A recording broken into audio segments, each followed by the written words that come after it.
ಎಲ್ಲ ಸ್ನೇಹಿತರಿಗೆ ಮತ್ತೊಮ್ಮೆ ಜ್ಞಾನಸುಧೆ ಚಾನಲ್ಗೆ ಸ್ವಾಗತವನ್ನು ಕೋರ್ತಾ ಇದ್ದೀನಿ.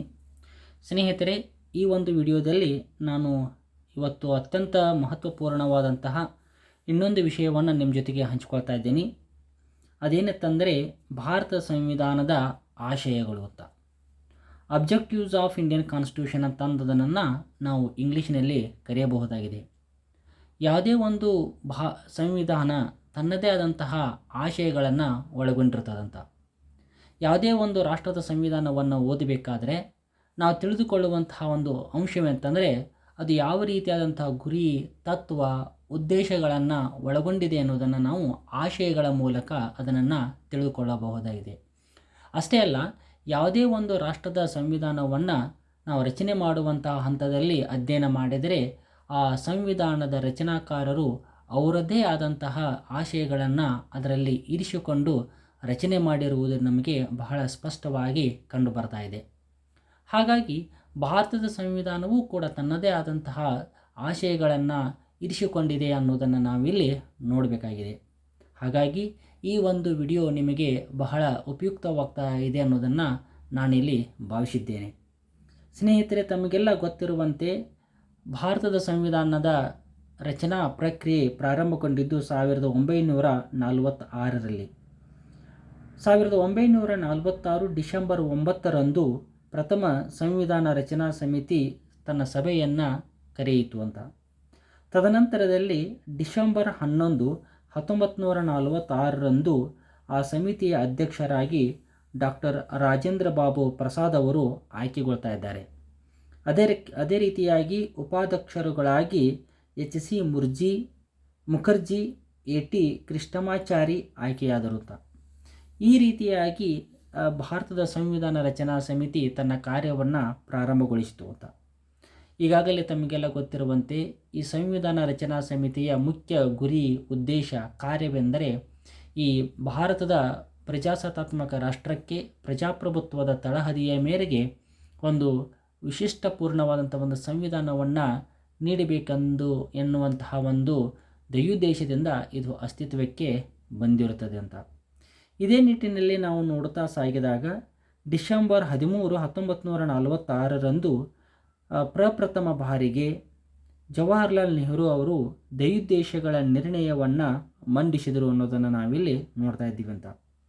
ಈ ಧ್ಯೇಯೋದ್ದೇಶಗಳ ನಿರ್ಣಯಕ್ಕೆ ನಾವು ಅಬ್ಜೆಕ್ಟಿವ್ಸ್ ರೆಸೊಲ್ಯೂಷನ್ ಅನ್ನುವಂತಹ ಪದದಿಂದ ಅದನ್ನು ಕರಿತಾ ಇದ್ದೀವಿ ಅಂತ.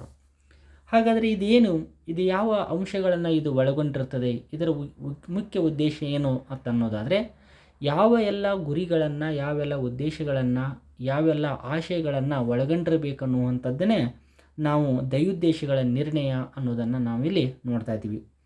ಇದು ಕೆಲವೊಂದಿಷ್ಟು ಧ್ಯೇಯೋದ್ದೇಶಗಳನ್ನು ಅದು ಒಳಗೊಂಡಿದೆ. ಅದರಲ್ಲಿ ನಾವು ಪ್ರಮುಖವಾಗಿ ನೋಡೋದಾದರೆ ಭಾರತ ಒಂದು ಸಾರ್ವಭೌಮ ಗಣರಾಜ್ಯವಾಗಬೇಕನ್ನುವುದಂಥ ಉದ್ದೇಶ, ಸಂಪೂರ್ಣವಾಗಿ ಬ್ರಿಟಿಷರ ನಿಯಂತ್ರಣದಿಂದ ಮುಕ್ತವಾದಂತಹ ರಾಷ್ಟ್ರ, ಅದು ಒಂದು ಒಕ್ಕೂಟ ವ್ಯವಸ್ಥೆಗಳನ್ನು ಒಪ್ಪಿಕೊಂಡಂತಹ ರಾಷ್ಟ್ರವಾಗಬೇಕು, ನ್ಯಾಯ, ಸ್ವಾತಂತ್ರ್ಯ, ಸಮಾನತೆ, ಭಾತೃತ್ವಗಳನ್ನು ಅಳವಡಿಸಿಕೊಂಡಿರುವಂತಹ ರಾಷ್ಟ್ರ ಅದಾಗಬೇಕು, ಅಲ್ಪಸಂಖ್ಯಾತರ, ಹಿಂದುಳಿದ ವರ್ಗದವರ, ಬುಡಕಟ್ಟು ಜನಾಂಗದವರ ಹಿತಾಸಕ್ತಿಗಳನ್ನು ಕಾಪಾಡುವಂತಹ ಧ್ಯೇಯೋದ್ದೇಶಗಳಿಂದ ಅದು ರಚನೆಗೊಳ್ಳಬೇಕು ಅನ್ನುವಂತಹ ಉದ್ದೇಶ. ಅಷ್ಟೇ ಅಲ್ಲ, ಭಾರತದ ಅಖಂಡತೆ, ಗಣರಾಜ್ಯ ವ್ಯವಸ್ಥೆಗಳನ್ನು ಕಾಪಾಡಿಕೊಂಡು ಬರಬೇಕನ್ನುವಂಥದ್ದ ಧ್ಯೇಯೋದ್ದೇಶಗಳನ್ನು ಅದು ಒಳಗೊಂಡಿತ್ತು. ಅಷ್ಟೇ ಅಲ್ಲದೆ ವಿಶ್ವದಲ್ಲಿ ಅಂತಾರಾಷ್ಟ್ರೀಯ ಗೌರವ ಸ್ಥಾನಮಾನಗಳನ್ನು ಹೊಂದಬೇಕು ಮತ್ತು ವಿಶ್ವ ಕಲ್ಯಾಣವನ್ನು ಸಾಧಿಸಬೇಕನ್ನುವಂತಹ ಎಲ್ಲ ಧ್ಯೇಯೋದ್ದೇಶಗಳನ್ನು ಆ ಧ್ಯೇಯೋದ್ದೇಶಗಳ ನಿರ್ಣಯ ಪಟ್ಟಿಯಲ್ಲಿ ಅಳವಡಿಸಲಾಗಿತ್ತು ಅನ್ನೋದನ್ನು ನಾವಿಲ್ಲಿ ಅರ್ಥ ಮಾಡ್ಕೊಳ್ತಾ ಇದ್ದೀವಿ ಅಂತ. ಇನ್ನೊಂದು ನಾವು ಬಹಳ ಪ್ರಮುಖವಾಗಿ ಇಲ್ಲಿ ತಿಳಿದುಕೊಳ್ಳಬೇಕು, ನಮ್ಮ ಭಾರತದ ಸಂವಿಧಾನದ ಮೇಲೆ ಜಾಗತಿಕ ಮಟ್ಟದ ಪ್ರಭಾವಗಳು, ಜಾಗತಿಕ ಮಟ್ಟದ ಧ್ಯೇಯೋದ್ದೇಶಗಳು ಪ್ರಭಾವಗಳ ಬೀರಿರುವುದು ಕಂಡುಬರ್ತದೆ. 1776ರಲ್ಲಿ ನಡೆದಂಥ ಅಮೆರಿಕ ಕ್ರಾಂತಿ, 1789ರಲ್ಲಿ ನಡೆದಂತಹ ಫ್ರಾನ್ಸ್ ಕ್ರಾಂತಿ, ಈ ಎರಡು ಮಹಾನ್ ಕ್ರಾಂತಿಗಳು ಕೂಡ ಭಾರತದ ಸಂವಿಧಾನದ ಮೇಲೆ ಗಾಢವಾದಂತಹ ಪ್ರಭಾವಗಳನ್ನು ಬೀರಿದವು. ಈ ಕ್ರಾಂತಿಗಳು ನಡೆಯಲಿಕ್ಕೆ ಪ್ರಮುಖವಾದಂತಹ ಕಾರಣವೆಂದರೆ 17 ಮತ್ತು 18ನೇ ಶತಮಾನದಲ್ಲಿ ಬಂದಂತಹ ಕೆಲವೊಂದಿಷ್ಟು ವಿಚಾರಧಾರೆಗಳು. ಅದು ಹಾಬ್ಸ್ ಅವರ ವಿಚಾರಧಾರೆಗಳು, ಜಾನ್ ಲಾಕ್ ಅವರ ವಿಚಾರಧಾರೆಗಳು, ಮಾಂಟೆಸ್ಕೋ ಅವರ ವಿಚಾರಧಾರೆಗಳು ಮತ್ತು ರೂಸೋ ಅವರು. ಹಾಗೆ Thomas Hobbes, John Locke, Montesquieu ಮತ್ತು ರೂಸೋ ಇವರ ಚಿಂತನೆಗಳನ್ನು ನಾವು ನೋಡೋದಾದರೆ ಇವರು ನೈಸರ್ಗಿಕ ಹಕ್ಕುಗಳ ಕುರಿತಂಥ ಸಿದ್ಧಾಂತಗಳು, ಶಕ್ತಿಯ ಪ್ರತ್ಯೇಕತಾ ಸಿದ್ಧಾಂತ, ಸಾರ್ವತ್ರಿಕ ಸಾರ್ವಭೌಮ ಸಿದ್ಧಾಂತ, ಸಾಮಾನ್ಯ ಇಚ್ಛಾ ಸಿದ್ಧಾಂತ, ಈ ಎಲ್ಲ ಸಿದ್ಧಾಂತಗಳು ಈ ಅಮೆರಿಕ ಕ್ರಾಂತಿ ಮತ್ತು ಫ್ರಾನ್ಸ್ ಕ್ರಾಂತಿಗಳ ಮೇಲೆ ಗಾಢವಾದಂತಹ ಪ್ರಭಾವವನ್ನು ಬೀರಿದವು. ಅಷ್ಟೇ ಅಲ್ಲ, ಈ ಕ್ರಾಂತಿಗಳ ಮುಖ್ಯ ಉದ್ದೇಶ ಏನಾಗಿತ್ತು ಅಂತಂದರೆ ಸ್ವಾತಂತ್ರ್ಯ ಸಿಗಬೇಕು, ಸಮಾನತೆ ದೊರೆಯಬೇಕು, ನ್ಯಾಯ ಮತ್ತು ಭಾತೃತ್ವದಿಂದ ಜನ ಬಾಳಬೇಕು ಅನ್ನುವಂತಹ ಸದುದ್ದೇಶಗಳನ್ನು ಅದು ಒಳಗೊಂಡಿತ್ತು. ಹಾಗೆಯೇ ಈ ಒಂದು ಪ್ರಭಾವ ನಮ್ಮ ಭಾರತದ ಸಂವಿಧಾನದ ಮೇಲೆ ಮತ್ತು ರಚನಾಕಾರರ ಮೇಲೆ ಬೀರಿತು ಅನ್ನುವುದು ನಾವು ಇತಿಹಾಸದಿಂದ ಕಂಡುಕೊಳ್ತಾ ಇದ್ದೀವಿ ಅಂತ. ಹಾಗಾಗಿ ಸ್ನೇಹಿತರೆ, ಈಗ ನಾವು ತಿಳಿದುಕೊಳ್ಳುವಂತಹ ಬಹುಮುಖ್ಯವಾದಂಥ ಅಂಶವೆಂತಂದರೆ ಭಾರತದ ಸಂವಿಧಾನದ ಆಶಯಗಳು ಏನು ಅಂತ. ಈಗಾಗಲೇ ನಾವು ಹೇಳಿದಂತೆ ಸ್ವಾತಂತ್ರ್ಯ, ಸಮಾನತೆ, ನ್ಯಾಯ, ಭಾತೃತ್ವ ಇವೆಲ್ಲವುಗಳನ್ನು ಅದು ಆವರಿಸಿಕೊಂಡು ತನ್ನದೇ ಆದಂಥ ಆಶಯಗಳನ್ನು ಅದು ಒಳಗೊಂಡಿದೆ ಅನ್ನೋದನ್ನು ನಾವಿಲ್ಲಿ ನೋಡಬೇಕಾಗ್ತದೆ. ಇನ್ನು ನಮ್ಮ ಭಾರತದ ಸಂವಿಧಾನದ ಆಶಯಗಳನ್ನು ತಿಳಿದುಕೊಳ್ಳಬೇಕಾದರೆ ನಾವು ಸಂಪೂರ್ಣವಾಗಿ ಭಾರತದ ಸಂವಿಧಾನವನ್ನು ಓದುವಂಥ ಅವಶ್ಯಕತೆ ಇಲ್ಲ. ಬದಲಾಗಿ ನಾವು ಇಲ್ಲಿ ನಮ್ಮ ಭಾರತದ ಸಂವಿಧಾನದ ಕನ್ನಡಿಯಂತಿರುವಂತಹ ಪೂರ್ವ ಪೀಠಿಕೆಯನ್ನು ಓದಿದರೆ ಅದರ ಆಶಯಗಳು, ಅದರ ಧ್ಯೇಯೋದ್ದೇಶಗಳು, ಭಾರತದ ಸಂವಿಧಾನದ ತಿರುಳು ಅಥವಾ ಭಾರತದ ಸಂವಿಧಾನದ ಮೂಲ ತತ್ವಗಳು ಏನು ಇದ್ದಾವೆ ಅನ್ನೋದನ್ನು ನಾವಿಲ್ಲಿ ತಿಳಿದುಕೊಳ್ಳಬಹುದಾಗಿದೆ. ಹಾಗಾದರೆ ನಮ್ಮ ಭಾರತ ಸಂವಿಧಾನದ ಆಶಯಗಳು ಏನು ಅನ್ನೋದನ್ನು ನೋಡ್ತಾ ಹೋದಾಗ ಮೊಟ್ಟ ಮೊದಲನೇದಾಗಿ ಕಂಡುಬರುವಂಥ ಆಶಯ ಏನಂತಂದರೆ ನ್ಯಾಯ. ಅದಕ್ಕೆ ನಾವು ಇಂಗ್ಲೀಷಿನಲ್ಲಿ ಜಸ್ಟಿಸ್ ಅಂತ ಕರಿತಾ ಇದ್ದೀವಿ ಅಂತ. ಈಗಾಗಲೇ ತಮಗೆಲ್ಲ ಗೊತ್ತಿರುವಂತೆ ನ್ಯಾಯ ಎಂದರೆ ಏನು ಅಂತ ನಾವು ನೋಡೋದಾದರೆ ದೇಶದ ಜನತೆಗೆ ಉತ್ತಮವಾದಂಥ ಜೀವನವನ್ನು ಕಲ್ಪಿಸುವುದೇ ನ್ಯಾಯ ಅನ್ನೋದನ್ನು ನಾವಿಲ್ಲಿ ನೋಡ್ತಾ ಇದ್ದೀವಿ ಅಂತ.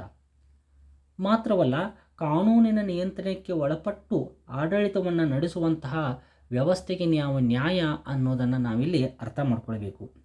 ಕಾನೂನು ಮತ್ತು ಸುವ್ಯವಸ್ಥೆಗಳ ಮೂಲಕ ಆಡಳಿತ ನಡೀತಾ ಇದ್ದರೆ ಅದು ನ್ಯಾಯಯುತ ಆಡಳಿತ ಅನ್ನೋದನ್ನು ನಾವಿಲ್ಲಿ ಗಮನಿಸಬೇಕಾಗ್ತದಂತ.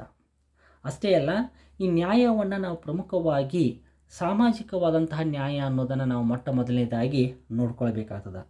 ಸಾಮಾಜಿಕ ನ್ಯಾಯ ಎಂದರೇನು? ಸಮಾಜದ ಎಲ್ಲರಿಗೂ ಸಮಾನವಾದಂತಹ ಬಾಳು ನೀಡುವುದೇ ಸಾಮಾಜಿಕ ನ್ಯಾಯ. ಅಂತಂದರೆ ಸಮಾಜದಲ್ಲಿ ಯಾವುದೇ ರೀತಿಯಾದಂತಹ ತಾರತಮ್ಯವಿಲ್ಲದಂತಹ ಒಂದು ವಾತಾವರಣವನ್ನು ಸೃಷ್ಟಿಸುವುದೇ ಸಾಮಾಜಿಕ ನ್ಯಾಯ. ಅಲ್ಲಿ ಜಾತಿ, ಧರ್ಮ, ಲಿಂಗ, ಭಾಷೆ ಇವುಗಳ ನಡುವೆ ಯಾವುದೇ ರೀತಿಯಾದಂಥ ತಾರತಮ್ಯ ಇಲ್ಲದಂತಹ ಸಮಾಜವನ್ನು ನಿರ್ಮಾಣ ಮಾಡಿ ಎಲ್ಲರೂ ಸೌಹಾರ್ದತೆಯುತವಾಗಿ ಬದುಕುವಂತಹ ವ್ಯವಸ್ಥೆ ಇದ್ದರೆ ಅದಕ್ಕೆ ಸಾಮಾಜಿಕ ನ್ಯಾಯ ಅನ್ನೋದನ್ನು ನಾವಿಲ್ಲಿ ನೋಡ್ತಾ ಇದ್ದೀವಿ ಅಂತ. ತದನಂತರದಲ್ಲಿ ಬರುವುದು ಆರ್ಥಿಕ ನ್ಯಾಯ. ಆರ್ಥಿಕ ನ್ಯಾಯ ಅಂತಂದರೆ ಏನು? ಸಮಾಜದಲ್ಲಿ ಪ್ರತಿಯೊಬ್ಬರೂ ಗೌರವಯುತವಾಗಿ ಬದುಕಲು ಆರ್ಥಿಕ ಸಂಗತಿಯನ್ನು ಹೊಂದಿರುವುದೇ ಆರ್ಥಿಕ ನ್ಯಾಯ ಅನ್ನೋದನ್ನು ನಾವಿಲ್ಲಿ ಅರ್ಥ ಮಾಡ್ಕೊಳ್ಬೇಕು. ಅಂತಂದರೆ ಆರ್ಥಿಕ ನ್ಯಾಯದ ಮುಖ್ಯ ಉದ್ದೇಶ ಆದಾಯ, ಸಂಪತ್ತು, ಆರ್ಥಿಕ ಸ್ಥಾನಮಾನಗಳ ನಡುವೆ ಯಾವುದೇ ರೀತಿಯಾದಂಥ ತಾರತಮ್ಯ ಇರದಂತೆ ಒಂದು ವಾತಾವರಣವನ್ನು ನಿರ್ಮಾಣ ಮಾಡುವುದೇ ಆರ್ಥಿಕ ನ್ಯಾಯ ಅನ್ನೋದನ್ನು ನಾವಿಲ್ಲಿ ಗಮನಿಸಬೇಕು. ಅಂತಂದರೆ ಈ ಸಂಪತ್ತು ಸರಿಯಾದ ರೀತಿಯಲ್ಲಿ ಸಮಾನವಾದಂತಹ ರೀತಿಯಲ್ಲಿ ಹಂಚಿಕೆಯಾಗ್ತಾ ಇದ್ದರೆ ಅದಕ್ಕೆ ನಾವು ಆರ್ಥಿಕ ನ್ಯಾಯ ಅನ್ನೋದನ್ನು ನಾವಿಲ್ಲಿ ಅರ್ಥ ಮಾಡ್ಕೊಳ್ಬೇಕು. ಉತ್ಪಾದನೆ ಮಾಡುವಂತಹ ಅಂಶ ಮತ್ತು ವಿತರಣೆ ಮಾಡುವಂಥ ಅಂಶಗಳು ಅವು ಏಕ ವ್ಯಕ್ತಿಯ ಕೈಯಲ್ಲಿ ಕೇಂದ್ರೀಕರಣವಾಗದೆ ಅಥವಾ ಏಕಸ್ವಾಮ್ಯತೆಯನ್ನು ಹೊಂದದೆ ಅವು ಎಲ್ಲರ ಕೈಯಲ್ಲಿಯೂ ಕೂಡ ಇರುವಂಥ ವ್ಯವಸ್ಥೆಗಳು ಬಂದರೆ ಅದಕ್ಕೆ ನಾವು ಆರ್ಥಿಕ ನ್ಯಾಯ ಅಂತ ಕರಿತಾ ಇದ್ದೀವಿ. ಇದಕ್ಕೆ ನಾವು ಸಂಪನ್ಮೂಲಗಳ ವಿಕೇಂದ್ರೀಕರಣ ವ್ಯವಸ್ಥೆ ಅಂತಲೂ ಕೂಡ ಕರಿತಾ ಇದ್ದೀವಿ. ಇದು ಆರ್ಥಿಕ ನ್ಯಾಯ. ಇನ್ನು ಮೂರನೇದಾಗಿ ಬರ್ತಾ ಇದೆ ರಾಜಕೀಯ ನ್ಯಾಯ. ಅದಕ್ಕೆ ನಾವು ಪೊಲಿಟಿಕಲ್ ಜಸ್ಟಿಸ್ ಅಂತ ಕರಿತಾ ಇದ್ದೀವಿ. ಪೊಲಿಟಿಕಲ್ ಜಸ್ಟಿಸ್ ಅಂದರೆ ಏನು? ಪ್ರಜಾಸತ್ತಾತ್ಮಕ ವ್ಯವಸ್ಥೆಯಲ್ಲಿ ಜನರು ಭಾಗಿಯಾಗುವುದು, ತಮ್ಮ ರಾಜಕೀಯ ವಿದ್ಯಮಾನಗಳಲ್ಲಿ ಸಮಾನವಾದಂತಹ ಸ್ವಾತಂತ್ರ್ಯವಾಗಿ ಮುಕ್ತವಾಗಿ ಸ್ವವಿಶ್ವಾಸದಿಂದ ಭಾಗವಹಿಸುವಂತಹ ವ್ಯವಸ್ಥೆ ಬಂದರೆ ಅದಕ್ಕೆ ನಾವು ರಾಜಕೀಯ ನ್ಯಾಯ ಅಂತ ಕರಿತಾ ಇದ್ದೀವಿ. ಅಂತಂದರೆ ಸರ್ಕಾರದ ಪ್ರಕ್ರಿಯೆಗಳಲ್ಲಿ ಜನರು ಸಕ್ರಿಯವಾಗಿ ಭಾಗವಹಿಸಬೇಕಾಗಿರುವಂತಹ ವ್ಯವಸ್ಥೆಗಳು. ಅಷ್ಟೇ ಅಲ್ಲ, ಚುನಾವಣಾ ಚಟುವಟಿಕೆಗಳಲ್ಲಿ, ಮತದಾನದ ಚಟುವಟಿಕೆಗಳಲ್ಲಿ, ಸರ್ಕಾರವನ್ನು ಟೀಕಿಸುವಂತಹ ಕ್ರಿಯೆಯಲ್ಲಿ ಜನರು ಮುಕ್ತವಾಗಿ ಭಾಗವಹಿಸುವಂಥ ವ್ಯವಸ್ಥೆಗಳ ಬಂದರೆ ಅದಕ್ಕೆ ನಾವು ರಾಜಕೀಯ ನ್ಯಾಯ ಅಂತದನ್ನು ನೋಡ್ತಾ ಇದ್ದೀವಿ. ಹೀಗೆ ನ್ಯಾಯ ಅನ್ನುವಂಥ ಪದ ನಮಗೆ ಒಂದು ಉತ್ತಮವಾದಂಥ ಆಶಯವನ್ನು ನಮ್ಮಲ್ಲಿ ಬಿತ್ತುತ್ತಾ ಇದೆ, ಆ ಭಾವನೆಯನ್ನು ಮೂಡಿಸ್ತಾ ಇದೆ ಅನ್ನೋದನ್ನು ನಾವಿಲ್ಲಿ ಗಮನಿಸಬೇಕು. ತದನಂತರದಲ್ಲಿ ಬರುವುದು ಸ್ವಾತಂತ್ರ್ಯ. ನ್ಯಾಯ ಆದ ನಂತರದಲ್ಲಿ ಇರಬೇಕಾಗಿರುವಂಥ ಬಹುಮುಖ್ಯ ಆಶಯವೇತಂದರೆ ಸ್ವಾತಂತ್ರ್ಯ ಅಂತ. ಈ ದೇಶದ ಪ್ರಜೆಗಳು ತನಗೆ ಇಷ್ಟವಾದಂಥ ರೀತಿಯಲ್ಲಿ ಇತರರ ಜೀವನಕ್ಕೆ ಧಕ್ಕೆ ಆಗದ ಹಾಗೆ ತಮ್ಮ ಬದುಕನ್ನು ನಡೆಸಿಕೊಂಡು ಹೋಗುವಂಥ ಆಶಯಗಳಿಗೆ ನಾವು ಸ್ವಾತಂತ್ರ್ಯ ಎಂದು ಕರಿತೀವಿ. ಅಂತಂದರೆ ಸ್ವಾತಂತ್ರ್ಯ ವ್ಯಕ್ತಿಯ ಜೀವನದಲ್ಲಿ ಅತ್ಯಂತ ಪ್ರಮುಖವಾದಂತಹ ಪಾತ್ರವನ್ನು ವಹಿಸ್ತಾ ಇದೆ. ಈ ಸ್ವಾತಂತ್ರ್ಯವೆನ್ನುವುದು ಒಬ್ಬ ವ್ಯಕ್ತಿಯ ವಿಚಾರಧಾರೆಯಾಗಿರ್ಬೋದು, ಅದನ್ನು ಅಭಿವ್ಯಕ್ತಿಗೊಳಿಸುವುದಾಗಿರ್ಬೋದು, ನಂಬಿಕೆ, ಧಾರ್ಮಿಕ ಉಪಾಸನೆಗಳು ಇವೆಲ್ಲವುದರಲ್ಲಿ ಮುಕ್ತವಾದಂಥ ಅವಕಾಶವನ್ನು ನೀಡ್ತಾ ಇದ್ದರೆ ಅದಕ್ಕೆ ನಾವು ಸ್ವಾತಂತ್ರ್ಯ ಅಂತ ಅದನ್ನು ಕರಿತಾ ಇದ್ದೀವಿ ಅಂತ. ಇಷ್ಟವಾದಂಥ ಧರ್ಮ, ಆ ಧರ್ಮದ ನಂಬಿಕೆಗಳು, ಆಚಾರ ವಿಚಾರಗಳು, ಅಲ್ಲಿರುವಂಥ ಸಂಪ್ರದಾಯಗಳು ಅನುಸರಿಸಿಕೊಂಡು ಹೋಗುವಂತಹ ವ್ಯವಸ್ಥೆ ಇದ್ದರೆ ಅದಕ್ಕೆ ನಾವು ಸ್ವಾತಂತ್ರ್ಯ ಅಂತ ಕರಿಬೇಕಾಗ್ತದೆ. ಅಂತಹ ಸ್ವಾತಂತ್ರ್ಯವನ್ನು ನಮ್ಮ ಸಂವಿಧಾನ ಈ ದೇಶದ ಪ್ರಜೆಗಳಿಗೆ ಸರ್ವಕಾಲಿಕವಾಗಿ ಕಲ್ಪಿಸಿದೆ ಅನ್ನುವುದೇ ಬಹುಮುಖ್ಯವಾದಂಥ ಅಂಶವಾಗಿದೆ. ಇನ್ನು ಸ್ವಾತಂತ್ರ್ಯವನ್ನು ಹೇಳುವಂಥ ಸಂದರ್ಭದಲ್ಲಿ ನಾವು ಗಮನಿಸಬೇಕಾಗಿರುವಂಥ ಅಂಶವೆಂದರೆ ಸ್ವಾತಂತ್ರ್ಯವೆಂದರೆ ಅದು ಸ್ವೇಚ್ಛಾಚಾರವಲ್ಲ. ಸ್ವಾತಂತ್ರ್ಯವೆಂದರೆ ಅದು ಹೊಣೆಗೇಡಿತನದ ವರ್ತನೆಯಲ್ಲ. ಸ್ವಾತಂತ್ರ್ಯವೆಂದರೆ ಮಿತಿಮೀರಿದಂತಹ ವರ್ತನೆಯಲ್ಲ. ಒಂದು ಸಂವಿಧಾನದ ಚೌಕಟ್ಟಿನಲ್ಲಿ, ಒಂದು ಕಾನೂನಿನ ಚೌಕಟ್ಟಿನಲ್ಲಿ ಈ ದೇಶದ ನಾಗರಿಕರು ಅತ್ಯಂತ ಸಭ್ಯತೆಯಿಂದ ನಡೆದುಕೊಂಡು ಹೋಗುವುದೇ ಸ್ವಾತಂತ್ರ್ಯ. ಬೇರೆಯವರ ಸ್ವಾತಂತ್ರ್ಯಕ್ಕೆ ಧಕ್ಕೆ ಆಗದ ಹಾಗೆ ತಮ್ಮ ಸ್ವಾತಂತ್ರ್ಯವನ್ನು ಅನುಭವಿಸುವುದೇ ಸ್ವಾತಂತ್ರ್ಯ ಅನ್ನೋದನ್ನು ನಾವಿಲ್ಲಿ ಅರ್ಥ ಮಾಡ್ಕೊಳ್ಬೇಕು. ಹಾಗಾಗಿ ಕಾನೂನಾತ್ಮಕವಾದಂಥ ಸಂವಿಧಾನದ ಮಿತಿಯಲ್ಲಿ ಅವಕಾಶಗಳನ್ನು ಅನುಭವಿಸ್ತಾ ಇದ್ದರೆ ಅದಕ್ಕೆ ನಾವು ಸ್ವಾತಂತ್ರ್ಯ ಅಂತ ಕರಿತಾ ಇದ್ದೀವಿ. ಹೀಗೆ ಸ್ವಾತಂತ್ರ್ಯ ಅನ್ನುವುದು ನಮಗೆ ಕಲ್ಪಿಸಿಕೊಟ್ಟಂಥ ಒಂದು ಬಹುಮುಖ್ಯವಾದಂತಹ ಒಂದು ಆಶಯ ಅನ್ನೋದನ್ನು ನಾವಿಲ್ಲಿ ನೋಡ್ತಾ ಇದ್ದೀವಿ ಅಂತ. ಇನ್ನು ಸ್ವಾತಂತ್ರ್ಯದ ನಂತರದಲ್ಲಿ ಬರುವುದು ಸಮಾನತೆ. ಒಬ್ಬ ವ್ಯಕ್ತಿ ತನ್ನ ಬದುಕನ್ನು ಸಮಾಜದಲ್ಲಿ ಅತ್ಯಂತಹ ಸಮೃದ್ಧಿಯಿಂದ ಆತ ನಡೆಸಿಕೊಂಡು ಹೋಗಬೇಕಾದರೆ ಆತನಿಗೆ ಸಮಾನತೆಯ ಅವಶ್ಯಕತೆ ಇದೆ. ಅದು ಬದುಕುವ, ಶಿಕ್ಷಣವನ್ನು ಪಡೆಯುವ, ಉದ್ಯೋಗವನ್ನು ಪಡೆದುಕೊಳ್ಳುವ, ದುಡಿಯುವ, ಸರ್ಕಾರದ ಎಲ್ಲ ಸೌಲಭ್ಯಗಳನ್ನು ಪ್ರಯೋಜನಗಳನ್ನು ಪಡೆದುಕೊಳ್ಳುವಂತಹ ದೃಷ್ಟಿಯಿಂದ ಒಂದು ವ್ಯವಸ್ಥೆಯನ್ನು ಮೂಡಿ ಬರ್ತದಲ್ಲ ಅದಕ್ಕೆ ನಾವು ಸಮಾನತೆ ಅಂತ ಅದನ್ನು ನೋಡ್ತಾ ಇದ್ದೀವಿ ಅಂತ. ಅಂದರೆ ಸಮಾಜದಲ್ಲಿ ವ್ಯಕ್ತಿ ಸ್ವತಂತ್ರವಾಗಿ ಬದುಕಬೇಕಾದರೆ, ಮುಕ್ತವಾಗಿ ಬದುಕಬೇಕಾದರೆ ಆತನಿಗೆ ಸಮಾನತೆಯ ಅವಶ್ಯಕತೆ ಇರುವುದು ನಮಗೆ ಕಂಡು ಬರ್ತದೆ. ಇನ್ನೊಂದು ಕಡೆಗೆ ನಾವು ನೋಡಬೇಕಾದರೆ ಸಮಾನತೆ ಮತ್ತು ಸ್ವಾತಂತ್ರ್ಯ ಇವು ಒಂದು ನಾಣ್ಯದ ಎರಡು ಮುಖಗಳು ಅನ್ನೋದನ್ನು ನಾವು ಇಲ್ಲಿ ಗಮನಿಸಬೇಕು. ಎಲ್ಲಿಯವರೆಗೆ ಸ್ವಾತಂತ್ರ್ಯ ಇರ್ತದೆಯೋ ವ್ಯಕ್ತಿಗೆ ಆತ ಸಮಾನತೆಯಿಂದ ಬದುಕಲಿಕ್ಕೆ ಸಾಧ್ಯತೆ ಇದೆ ಅನ್ನೋದನ್ನು ನಾವಿಲ್ಲಿ ಗಮನಿಸಬೇಕಾಗ್ತದೆ.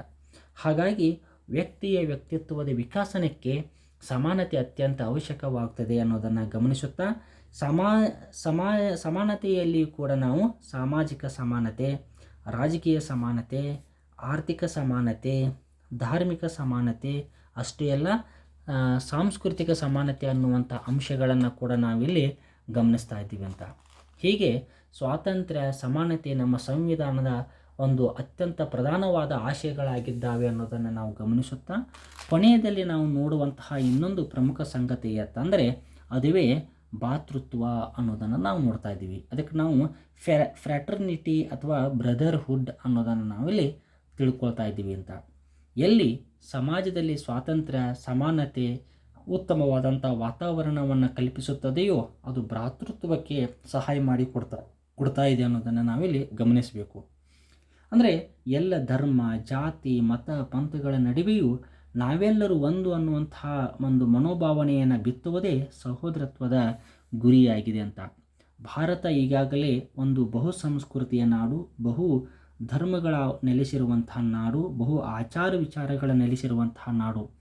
ಆ ಎಲ್ಲದರಗಳ ನಡುವೆ ಏಕತೆಯನ್ನು ಮೂಡಿಸುವುದೇ ಸಹೋದರತ್ವದ ಮುಖ್ಯ ತಿರುಳು ಅನ್ನೋದನ್ನು ನಾವಿಲ್ಲಿ ನೋಡ್ತಾ ಇದ್ದೀವಿ ಅಂತ. ಅಂದರೆ ಜನತೆಯಲ್ಲಿ ಏಕತೆಯನ್ನು ಮೂಡಿಸಿ ಒಂದೇ ಮನೋಭಾವನೆಯನ್ನು ಮೂಡಿಸುವಂಥ ವ್ಯವಸ್ಥೆಗೆ ನಾವು ಏನಪ್ಪ ಅಂತಂದರೆ ಭಾತೃತ್ವ ಅನ್ನೋದನ್ನು ನಾವಿಲ್ಲಿ ನೋಡ್ತಾ ಇದ್ದೀವಿ ಅಂತ. ಈ ಭಾತೃತ್ವ ಅಥವಾ ಸಹೋದರತ್ವ ಇದು ಜನತೆಯಲ್ಲಿ ಪ್ರೀತಿ, ವಿಶ್ವಾಸ, ನಂಬಿಕೆ, ಪರಸ್ಪರ ಗೌರವ ಮನೋಭಾವನೆಯನ್ನು ಉಂಟು ಮಾಡುವಂತಹ ಒಂದು ಸಾಧನವಾಗಿದೆ ಅನ್ನೋದನ್ನು ನಾವಿಲ್ಲಿ ಗಮನಿಸ್ತಾ ಇದ್ದೀವಿ ಅಂತ. ಹಾಗಾಗಿ ಭಾರತದ ಸಂವಿಧಾನದ ಒಟ್ಟು ಆಶಯಗಳು ತಂದರೆ ಅದು ನ್ಯಾಯ, ಅದು ಸ್ವಾತಂತ್ರ್ಯ, ಸಮಾನತೆ, ಭಾತೃತ್ವ. ಈ ತಳಹದಿಗಳ ಮೇಲೆ ಭಾರತ ಸಂವಿಧಾನವನ್ನು ನಿರ್ಮಿಸಲಾಗಿದೆ ಎನ್ನುವಂತಹ ವಿಚಾರವನ್ನು ನಾನು ನಿಮ್ಮ ಜೊತೆಗೆ ಇವತ್ತು ಹಂಚಿಕೊಂಡಿದ್ದೇನೆ. ಸ್ನೇಹಿತರೆ, ಈ ಒಂದು ಮಾಹಿತಿ ತಮ್ಮೆಲ್ಲರಿಗೂ ಉಪಯುಕ್ತವಾಗಿದೆ ಅನ್ನುವಂತಹ ಆಶಯ ಜೊತೆಗೆ ಈ ಒಂದು ವಿಡಿಯೋವನ್ನು ಮುಗಿಸ್ತಾ ಇದ್ದೀನಿ. ತಮ್ಮೆಲ್ಲರಿಗೂ ಈ ವಿಡಿಯೋವನ್ನು ಆನಂದಿಸಿದ್ದಕ್ಕೆ ಧನ್ಯವಾದಗಳನ್ನು ತಿಳಿಸುತ್ತಾ ಮತ್ತೊಂದು ವಿಡಿಯೋಕ್ಕೆ ನಾನು ನಿಮಗೆ ಸ್ವಾಗತವನ್ನು ಕೋರ್ತಾ ಇದ್ದೀನಿ. ಮತ್ತೊಂದು ವಿಡಿಯೋದಲ್ಲಿ ಇನ್ನಷ್ಟು ಪ್ರಮುಖವಾದಂತಹ ವಿಚಾರಗಳನ್ನು ನಿಮ್ಮ ಜೊತೆಗೆ ಹಂಚ್ಕೊಳ್ತಾ ಇದ್ದೀನಿ. ಎಲ್ಲರಿಗೂ ನಮಸ್ಕಾರಗಳು, ಧನ್ಯವಾದಗಳು.